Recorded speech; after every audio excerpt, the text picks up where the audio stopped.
মুসলিম মেয়েরা কিভাবে চলাফেরা করবে আল্লাহ তাআলা ও তার রাসূল আমাদের তা বলে দিয়েছেন। সে যখন বাইরে বের হবে তখন পর্দার সাথেই বের হবে, কারণ এ দিয়েই কে মুসলিম আর কে অমুসলিম এটা জানা যাবে। মনে রেখো, সাজতে গেলে কখনোই কপালে টিপ পড়বে না, কারণ কপাল তো আল্লাহকে সাজদা করার জন্যই তৈরি করা হয়েছে।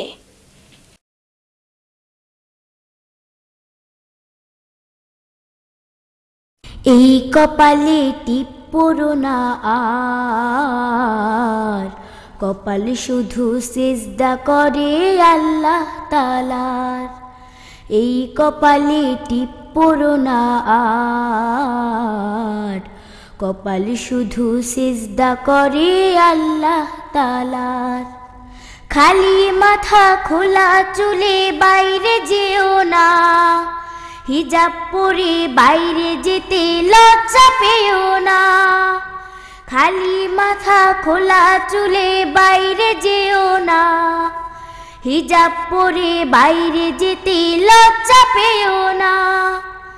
আজ থেকে নয় করব পরে বলবে না আবার, কপাল শুধু সিজদা করে আল্লাহ তাআলার। এই কপালে টিপ পড়ো না আর, কপাল শুধু সিজদা করে আল্লাহ তাআলার। এই কপালে টিপ পড়ো না আর, কপাল শুধু সিজদা করে আল্লাহ তাআলার। অনুগত থাকো শুধু আল্লাহ তাআলার, নবীর কথা চলবে মেনে আর বাবা ও মার। অনুগত থাকো শুধু আল্লাহ তাআলার, নবীর কথা চলবে মেনে আর বাবা ও মার। হিজাব নিজেই দেয় পরিচয় তুমি মুসলমান, হিজাব তোমার লক্ষ গুণে বাড়াবে সম্মান।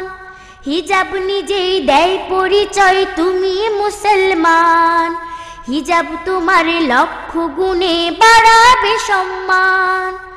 এখান থেকে নাও চিনে পথ জান্নাতে যাবার, কপাল শুধু সিজদা করে আল্লাহ তাআলার। এই কপালে টিপ পড়ো না আর, কপাল শুধু সিজদা করে আল্লাহ তাআলার। এই কপালে টিপ পড়ো না আর, কপাল শুধু সিজদা করে আল্লাহ তাআলার। কপাল শুধু সিজদা করে আল্লাহ তাআলার। কপাল শুধু সিজদা করে আল্লাহ তাআলার।